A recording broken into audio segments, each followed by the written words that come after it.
Be ready. 15 seconds.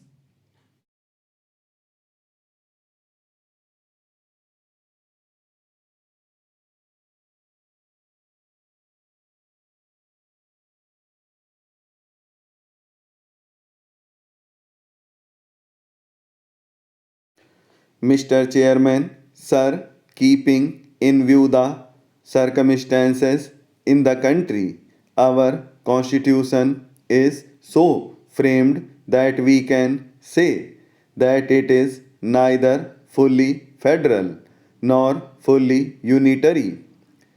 It strikes a balance between two and it stood the test of time in all situations so far cropped in the country.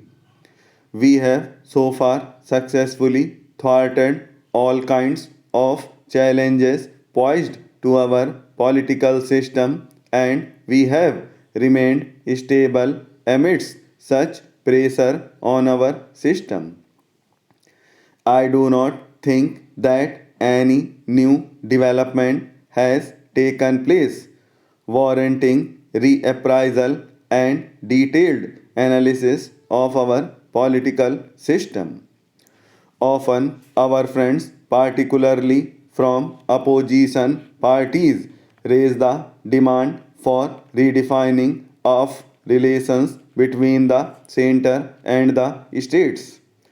I think whenever any political development takes place in a particular state or a particular party of a particular state feels any pressure on it, in that situation the only one slogan is raised that the central government is committing excesses on it, but it is a political issue or a financial issue. Generally, such things are raised on three counts. Firstly, it is raised on account of the institution of governor. Secondly, on account of prevailing financial relations between the center and the states. And thirdly, such things are raised by different regional parties for their personal political gains under the compulsion of situations in their state. If a detailed analysis is made with regard to it, one comes to the conclusion that behind all these three factors, it is mainly the political compulsion that forces them to raise such issues. Sir, if we take an example of the present West Bengal government, which often holds central government responsible for any lapse on their part so that they could hide their failures, they often level charges against central government of not granting that much of autonomy which is raised by their state government to undertake the job. While the fact is that our constitution is neither newly formed nor it is a creation of recent past. At present, whatever equation between the center and the states is prevailing, it has been prevailing under the constitution since long ago. It was formed long ago by our constitution makers.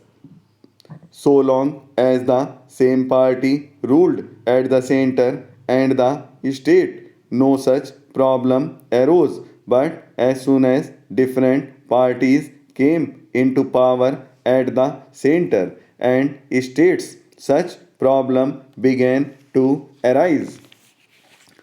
Often the states make complaints against central government for not paying attention towards their financial needs and for not providing them the required financial resources, and as a result of which development projects remain incomplete. Basically, it is the governments of states which are responsible for making developments in their states, and in order to fulfill this obligation, they need money.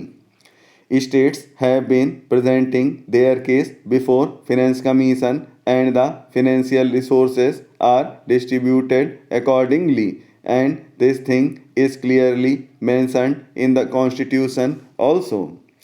But we see that whenever some state governments become unable to generate required financial resources to fulfill the requirements of development works and also to function according to the aspirations of people of that particular state, then such state governments blame the center for not providing them required funds.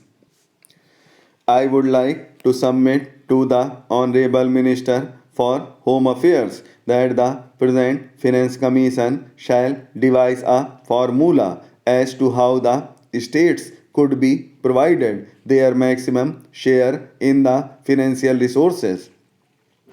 A serious thought is required to be given to it, and the formula so evolved may undergo minor changes, but major changes in it create imbalance, and generally some people try to shirk their responsibility on this pretext. Some days ago, some suggestions were given to the Honorable Prime Minister by the Chief Ministers of some states. When they called on Honorable Prime Minister, they talked on different subjects. They did not have any concrete proposals with regard to their recommendations. Even then, the Honorable Prime Minister assured them to forward it to the Finance Commission and advised them to contact directly to the Commission. But when they came out after meeting the Prime Minister, what they told to the press was totally contrary to that. They tried to emphasize that the point put forward by them was quite justified, and the Prime Minister did not pay attention to it. I do not want to go into depth of it because in politics a number of things can be said and are being said, but the only things just I want to submit that the chief ministers of opposition ruled states should understand a point as to how the Congress ruled states are, after all, functioning under the same financial framework fixed by the central government and the Planning Commission. Previously, the Congress chief ministers offered a suggestion to give states more percentage of share in the amount of small saving than what is being given to them at present. This was a concrete suggestion, but such solid suggestion was never given by the government of West Bengal or Karnataka. Hindu law had never been rigid. It had a certain dynamic element in it. Indeed, that was its strength. It was not a law of the statute book which could be changed at will. It encouraged many kinds of customs to grow up. When they grew up, it acknowledged them. In fact, even today in India, there are so many varieties of Hindu law in the south, in the north, in the east, that it is very difficult to say that this is the one and the only Hindu law. There is variety all over. Then again, everyone knows that a great majority of Hindus, apart from the few topmost castes, are governed by all kinds of customs. Would anyone here venture to say that they are not Hindus and drive them out of the Hindu fold? Surely not. Therefore, the essential quality of Hindu law in the old times was this dynamic quality. It did not change by decree or statute, but by allowing changes to creep in. This is why formal amendments were made in the Hindu law from time to time in this great country.